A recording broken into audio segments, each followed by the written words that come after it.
हाँ जी। हमारा टॉपिक चल रहा था 12th क्लास का मानव जनन। उसमें हमने लास्ट क्लास में मेंस्ट्रुअल साइकिल पढ़ा था और आज हम आगे पढ़ेंगे उसको, जिसमें हम टॉपिक लेंगे आज युग्मक जनन, जिसे आप इंग्लिश में गैमेटोजेनेसिस करते हो। ठीक है, तो आज का जो क्लास है वो युग्मक जनन यानी गैमेटोजेनेसिस के ऊपर रहेगा। बहुत इंपॉर्टेंट क्लास है ये भी। देखिए आप एक एक बिंदु को ध्यान से सुने कि जो युग्मक जनन होती है, गैमेटोजेनेसिस होती है क्रिया, वो क्या होती है। पहले तो आपको पता होगा कि गैमेट्स बनते हैं। जैसे पुरुष होता है, पुरुष के अंदर स्पर्म बनते हैं यानी शुक्राणु बनते हैं। महिला होती है तो महिला के अंदर अंडाणु बनते हैं, ओवम बनते हैं। ठीक है, तो जो गैमेट्स होते हैं, जैसे मैं आपके सामने बात करूं, पुरुष है अगर, तो पुरुष के अंदर क्या बनते हैं? शुक्राणु बनते हैं, स्पर्म बनते हैं। और जो महिला होती है उस महिला के अंदर क्या बनते हैं? अंडाणु। ठीक है, शुक्राणु को इंग्लिश में कहते हैं स्पर्म, अंडाणु को इंग्लिश में कहते हैं ओवम। ठीक है, तो ये वाले जो चीज होती है शुक्राणु और अंडाणु, इनको कहते हैं युग्मक, गैमेट्स इंग्लिश में कहते हैं युग्मक, इंग्लिश में कहे तो गैमेट्स।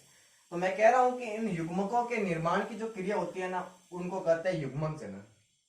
ठीक है, मतलब पुरुषों के अंदर शुक्राणुओं का निर्माण कैसे होगा, महिला के अंदर अंडाणुओं का निर्माण कैसे होगा, इनके निर्माण की जो प्रक्रिया होती है वो प्रक्रिया कहलाती है युग्मक जनन, गैमेटोजेनेसिस। ठीक है, तो युग्मकों के निर्माण की क्रिया कहलाती है युग्मक जनन। पहला बिंदु आपको क्लियर हो गया होगा कि पुरुष होते हैं, पुरुष के अंदर शुक्राणु बनते हैं, महिला होती है तो महिला के अंदर अंडाणु बनते हैं, इनको गैमेट्स कहते हैं। इनके निर्माण की क्रिया को कहते हैं युग्मक जनन या गैमेटोजेनेसिस। ठीक है, तो आप सीधा सीधा लिखना चाहो तो इसकी परिभाषा लिख सकते हो, आपके युग्मकों के निर्माण की क्रिया युग्मक जनन कहलाती है।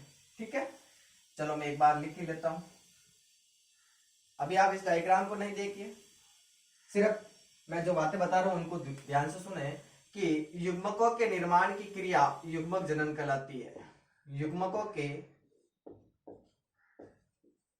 निर्माण की क्रिया, युग्मकों के निर्माण की क्रिया युग्मक जनन यानी गैमेटोजेनेसिस कहलाती है। ठीक है, अब जो ये युग्मक जनन की क्रिया होती है ये दो प्रकार की होती है। ठीक है, एक होती है शुक्र जनन और एक होती है अंड जनन की क्रिया। तो ध्यान से सुनिए, युग्मक जनन की क्रिया दो चरणों में होती है या इसके दो प्रकार होते हैं, शुक्र जनन और दूसरी होती है अंड जनन। इसको इंग्लिश में कहते हैं स्पर्मेटोजेनेसिस और इसे कहते हैं oogenesis। ठीक है, तो युग्मक जनन की क्रिया दो प्रकार की होती है। पुरुषों के अंदर शुक्राणु बनते हैं तो शुक्राणुओं के निर्माण की क्रिया को शुक्र जनन कहेंगे, और महिला के अंदर अंडाणु बनते हैं तो उसके निर्माण की क्रिया को अंड जनन कहेंगे। ठीक है, तो गैमेटोजेनेसिस की क्रिया दो प्रकार की होती है, एक स्पर्मेटोजेनेसिस और एक अंड oogenesis। ठीक है, तो शुक्राणुओं के निर्माण की क्रिया को कहेंगे शुक्र जनन और अंडाणुओं के निर्माण की क्रिया को अंड जनन करते हैं। ठीक है, अब हम एक एक चीज शुरू करते हैं। हम सबसे पहले पढ़ेंगे शुक्र जनन की क्रिया कैसे होती है, कितने चरणों में होती है, गुणन प्रावस्था, वृद्धि प्रावस्था और परिपक्वन प्रावस्था क्या होती है, उसके बारे में पढ़ेंगे। तो हम सबसे पहले शुरू कर रहे हैं शुक्र जनन की क्रिया, स्पर्मेटोजेनेसिस। ठीक है, तो मैं थोड़ा सा रफ कर लूं इसको, ध्यान से सुनिए आप। शुक्र जनन की जो क्रिया होती है इसमें सबसे पहले आपको पता होगा कि जब मैंने नर जनन तंत्र पढ़ाया था तो आपको बताया था कि प्राथमिक जनन पुरुषों के अंदर होते हैं वृषण, जिसे आप प्राइमरी सेक्स ऑर्गन कहते हो, वो वृषण होते हैं, टेस्टिस होते हैं। ठीक है, तो हम पहला चरण पढ़ रहे हैं शुक्र जनन या पहला प्रकार पढ़ रहे हैं शुक्र जनन, इसे इंग्लिश में कहते हैं स्पर्मेटोजेनेसिस। इसकी परिभाषा होगी शुक्राणुओं के निर्माण की क्रिया, शुक्राणुओं के निर्माण की क्रिया कहलाती है शुक्र जनन।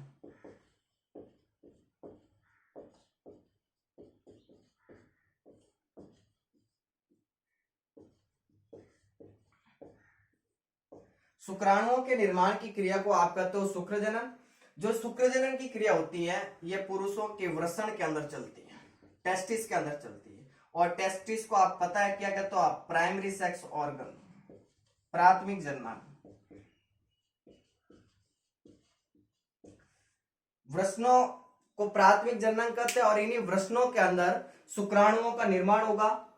आपको मैंने नर जनन तंत्र पढ़ाया था तो बताया था कि वृषण के सबसे बाहर की परत होती है ट्यूनिका अल्बुजिया, और ट्यूनिका अल्बुजिया अंदर की ओर धंसती है, जिससे अनेक टेस्टिकुलर लॉब यानी वृषण पालियां बनती है। एक वृषण के अंदर वृषण पालियों की संख्या 250 के आसपास होती है, और इन वृषण पालियों में एक या तीन से अत्यधिक कुंडलित नलिकाएं होती है, जिनको आप कहते हो शुक्र जनन नलिकाएं। बहुत इंपॉर्टेंट लाइन बता रहा हूं, शुक्र जनन नलिकाएं, शुक्र जनन नलिकाएं। और इन्हीं नलिकाओं को हमने कहा कि ये वृषण की संरचनात्मक और क्रियात्मक इकाई होती है। ठीक है, तो शुक्राणुओं का निर्माण इन्हीं के अंदर होगा, शुक्र जनन नलिकाओं के अंदर। ठीक है, फॉर्मेशन ऑफ स्पर्म, शुक्राणुओं का निर्माण इसी में होगा। अब देखिए आप कि शुक्र जनन नलिकाओं में हमने देखा कि दो प्रकार की कोशिकाएं होती है। ठीक है, एक होती है शुक्राणु जनन कोशिका और एक होती है सर्टोली कोशिका। तो शुक्राणु जनन कोशिकाएं बनाती है शुक्राणुओं को, और सर्टोली कोशिकाएं जो शुक्राणु बनते हैं उनको पोषण प्रदान करती हैं। ठीक है, तो ये बात आपको सीधे सीधे याद रखनी है कि शुक्र जनन की क्रिया किसे करते हैं, तो शुक्राणुओं के निर्माण की क्रिया को आप शुक्र जनन कहते हो। शुक्र जनन की क्रिया कहाँ चलती है, तो वृषण के अंदर चलती है। वृषणों को क्या कहते हैं, प्राइमरी सेक्स ऑर्गन या प्राथमिक जनन कहते हैं। और इन वृषण यानी टेस्टिस के अंदर भी शुक्राणुओं का निर्माण किसके अंदर होता है, शुक्र जनन नलिकाओं के अंदर होता है। और इन शुक्र जनन नलिकाओं के अंदर कितने प्रकार की कोशिकाएं होती है, दो प्रकार की होती है। पहली होती है शुक्राणु जनन कोशिकाएं और दूसरी होती है सर्टोली कोशिकाएं। जो शुक्राणु जनन कोशिकाएं होती है, ध्यान से सुनिए आप, जो शुक्राणु जनन कोशिकाएं होती है, शुक्राणु जनन कोशिकाएं होती है, इनके अंदर तो शुक्राणुओं का निर्माण होगा, यही शुक्राणुओं का निर्माण करेगी। और जो सर्टोली कोशिकाएं हैं, ये कोशिकाएं शुक्राणुओं को पोषण प्रदान करती है, सर्टोली कोशिकाएं। ठीक है, ये बातें आपको थोड़ी सी पता होनी चाहिए। फिर आपके दिमाग के अंदर ये प्रश्न आया होगा कि शुक्र जनन की क्रिया पुरुषों के अंदर कौन सी अवस्था में होती है, तो ये किशोर अवस्था या यौवन अवस्था में प्रारंभ हो जाती है। तो ये तो आपको बेसिक बातें याद रखनी है जो मैंने आपके सामने बताई है कि शुक्र जनन की क्रिया कहाँ शुरू होती है, कब शुरू होती है, तो ये किशोर अवस्था में या इसे यौवन अवस्था में कह सकते हो शुरू होती है। ठीक है, ये तो आपको सीधे सीधे बेसिक बातें याद रखनी है। ठीक है, अब आगे पढ़ते हैं। तो आगे जो ये शुक्र जनन की क्रिया होती है, इसके हम दो चरण देखते हैं। पहले आप ध्यान से सुनिए, यहां पर थोड़ा कंफ्यूजन होगा कि कोई टीचर सीधा बता देता है कि गुणन प्रावस्था, वृद्धि प्रावस्था और परिपक्वन प्रावस्था। मैं थोड़ा सा आपको अलग बताने का प्रयास कर रहा हूं कि जो शुक्र जनन की क्रिया है, इसको हम दो भागों में बांटते हैं। पहला होता है शुक्राणु पूर्व का निर्माण यानी स्पर्मेटिड्स का निर्माण, शुक्राणु पूर्व का निर्माण।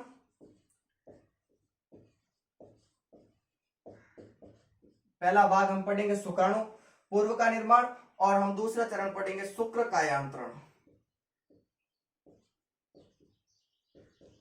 इन दो चरणों में हम शुक्र जनन की क्रिया को पढ़ेंगे।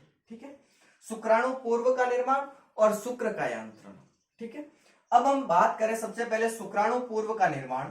तो जो शुक्राणु पूर्व का निर्माण होता है, इसकी हम तीन अवस्थाएं पढ़ेंगे। सबसे पहली होती है गुणन अवस्था, गुणन प्रावस्था।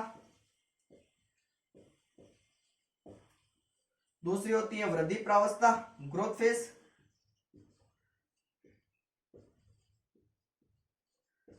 और तीसरी हम पढ़ेंगे परिपक्वन प्रावस्था, मैच्योरेशन फेज। ठीक है, तो आपको कोई सीधा पढ़ाए तो भी अच्छी बात है, और याद रखना कि गुणन प्रावस्था, वृद्धि प्रावस्था और परिपक्वन प्रावस्था, ये तीनों ही जो प्रावस्थाएं होती है शुक्राणु पूर्व में पढ़ते हैं हम। ठीक है, स्पर्मेटिड्स के निर्माण में पढ़ते हैं। फिर इन स्पर्मेटिड्स यानी शुक्राणु पूर्व से शुक्राणुओं के निर्माण की क्रिया को कहते हैं शुक्र कायांतरण। वो आगे हम पढ़ेंगे, पहले यह पता होना चाहिए कि शुक्राणु पूर्व का निर्माण में हम तीन चरण पढ़ेंगे। पहला होता है गुणन प्रावस्था, दूसरी होती है वृद्धि प्रावस्था और तीसरी होती है परिपक्वन प्रावस्था। अब हम शुरू करते हैं सबसे पहले गुणन प्रावस्था की।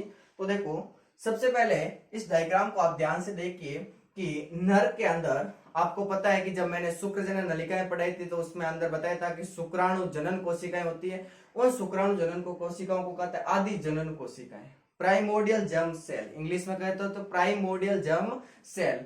जो ये आदि जनन कोशिकाएं होती हैं, इनमें क्या होता है कि सबसे पहले ये कोशिका होती है, इसके अंदर समसूत्री विभाजन होता है। कौन सा विभाजन होता है, समसूत्री विभाजन होता है। और थोड़ा सा मैं आपको बता दूं कि आपने क्लास 11th में समसूत्री विभाजन और अर्धसूत्री विभाजन के बारे में कुछ पढ़ा तो होगा ही।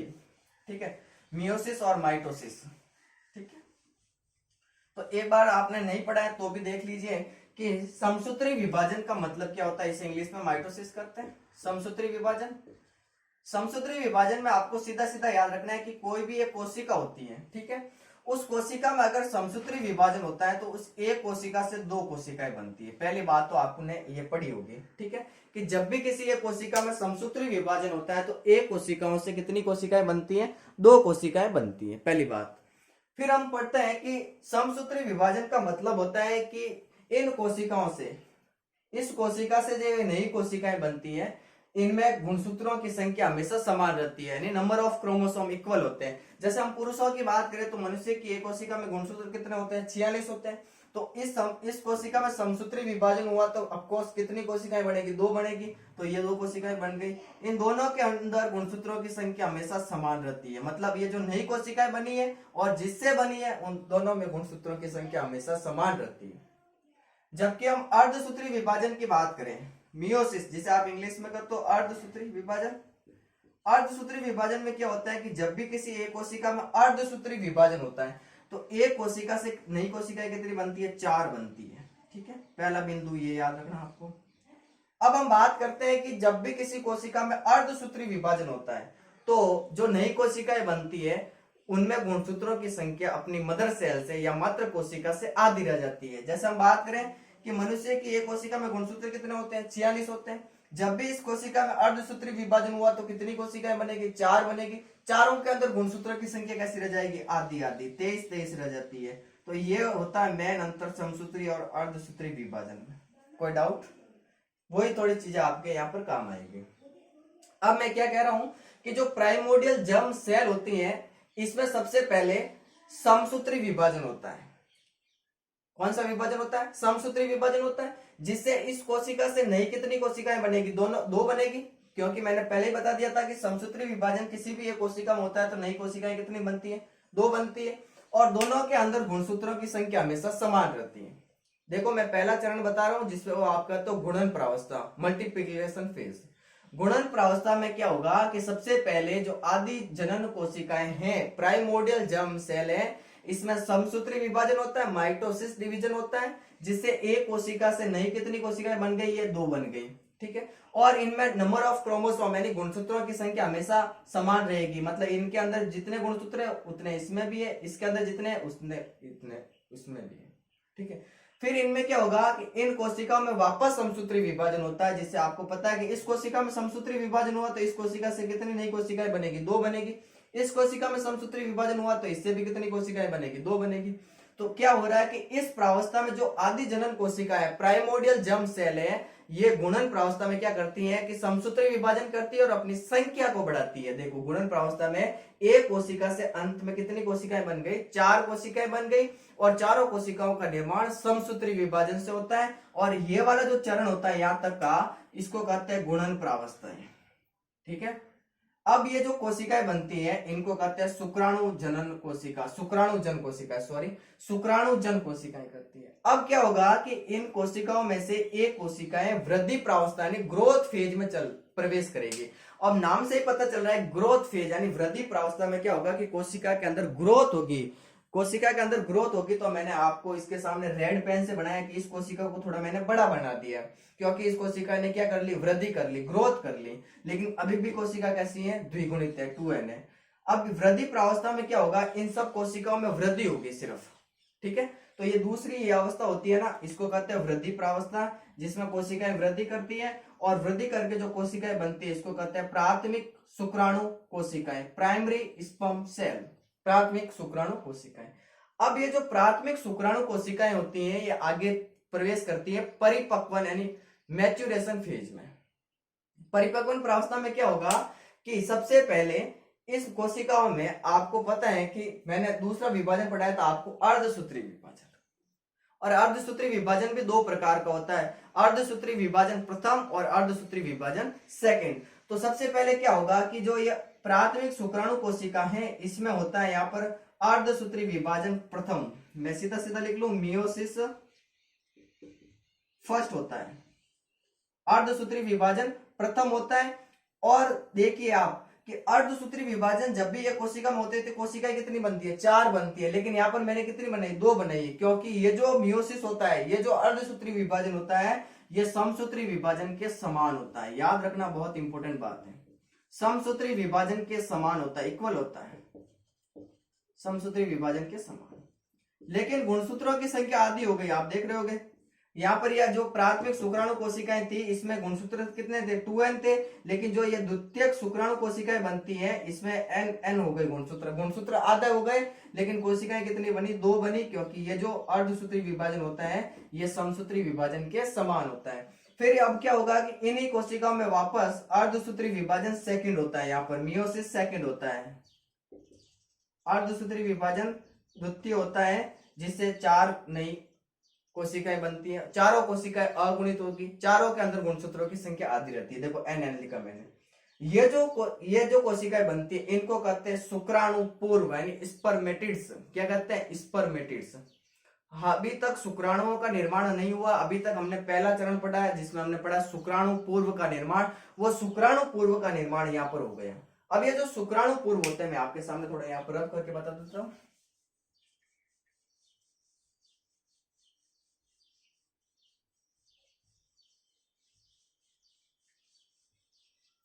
देखिए ये जो शुक्राणु पूर्व होते हैं स्पर्मेटिड्स, इसे आप इंग्लिश में कहते हो शुक्राणु पूर्व,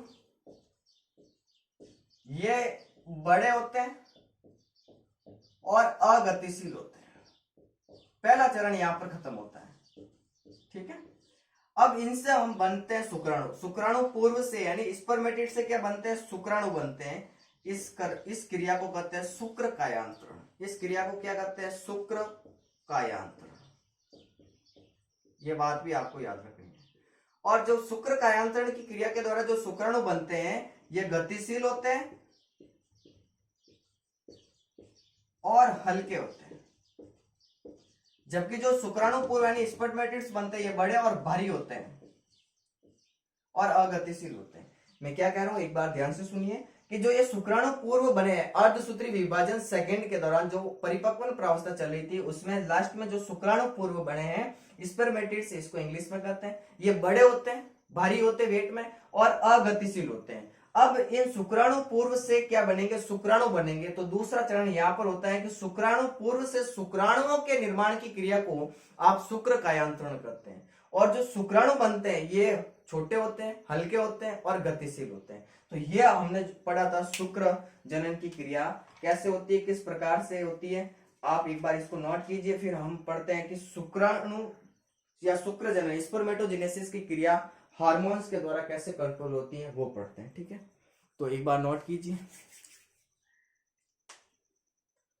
शुरू करा। तो देखिए आपने एक चीज पढ़ी होगी हाइपोथैलेमस, नाम सुना होगा कहीं, हाइपोथैलेमस गोनेगोट्रोपिन रिलीजिंग हार्मोन, ये भी नाम सुना होगा आपने। वो थोड़ी सी चीजें यहाँ पर काम आएगी।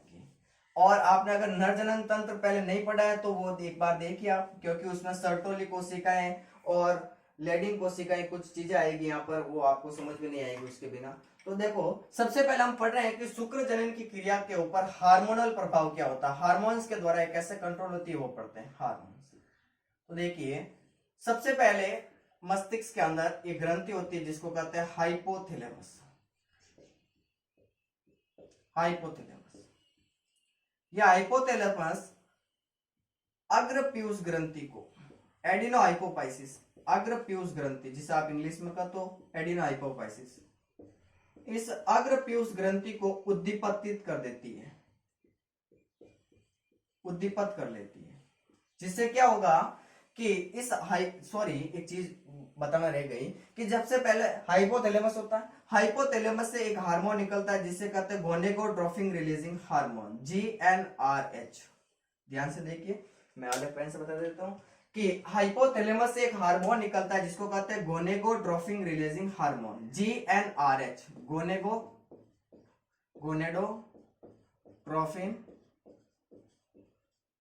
Releasing hormone, gonadotropin releasing hormone. ये जो हार्मोन है ये हाइपोथैलेमस से स्रावित होता है और ये हार्मोन क्या करता है कि जो अग्र पीयूष ग्रंथि होती है, पीयूष ग्रंथि के आपने दो भाग पढ़े होंगे, एक होता है अग्र पीयूष और एक होता है पश्च पीयूष, एडिनो हाइपोफाइसिस इंग्लिश में और न्यूरो हाइपोफाइसिस करते हैं। तो उनमें से जो एडिनो हाइपोफाइसिस यानी अग्र पीयूष ग्रंथि वाला भाग है उसको ये उद्दीपित कर देता है, स्टिमुलेट कर देता है, उद्दीपित कर लेता है, जिससे क्या होता है कि इस अग्र पीयूष से दो हार्मोन निकलते हैं। कौन कौन से निकलते हैं एक बार ध्यान से सुनिए।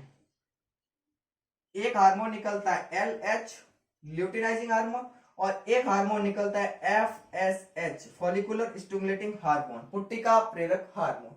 अब ये जो LH हार्मोन है ये जाकर काम करता है लेडिंग कोशिकाओं को ऊपर, मतलब ये लेडिंग कोशिकाओं को उद्दीपित करेगा, लेडिंग कोशिका को, जिससे लेडिंग कोशिकाएं क्या करेगी, एंड्रोजन हार्मोन निकालेगी, एंड्रोजन हार्मोन निकालेगी। और ये जो एंड्रोजन हार्मोन है ये शुक्र जनन की क्रिया को नियंत्रित करेगा, शुक्र जनन की क्रिया को नियंत्रित करेगा।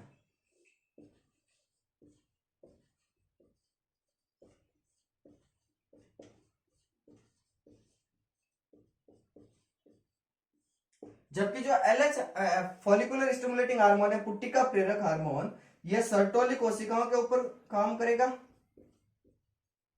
वही कोशिका जो शुक्राणु को पोषण प्रदान कर रही थी, सर्टोली कोशिकाएं,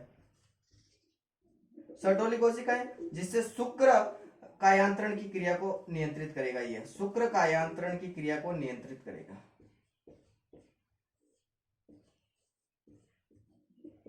वापस बताऊंगा एक बार ध्यान से सुन लीजिए आप। शुक्र कायांतरण की क्रिया को नियंत्रित करता है, कंट्रोल करने का काम करता है। देखिए अब वापस सुनिए एक बार कि जो शुक्र जनन की क्रिया है इसके हार्मोनल्स कैसे कंट्रोल करते हैं, हार्मोन्स कैसे कंट्रोल करते हैं वो देखते हैं। तो सबसे पहले आपको पता है कि हाइपोथैलेमस से एक हार्मोन्स निकलता है जिसको आप कहते हो गोनेगोट्रोपिन रिलीजिंग हार्मोन, GnRH, GnRH। यह हार्मोन क्या करता है कि यह अग्र पीयूष ग्रंथि होती है जिसे आप इंग्लिश में एडिनो हाइपोफाइसिस कहते हो, इस अग्र पीयूष ग्रंथि को उद्दीपित कर देता है, स्टिमुलेट कर लेता है, जिससे ये अग्र पीयूष ग्रंथि दो हार्मोन निकालती है। एक हार्मोन होता है LH और एक हार्मोन होता है FSH। LH हार्मोन को कहते हैं ल्यूटिनाइजिंग हार्मोन और FSH हार्मोन को कहते हैं फॉलिकुलर स्टिमुलेटिंग हार्मोन।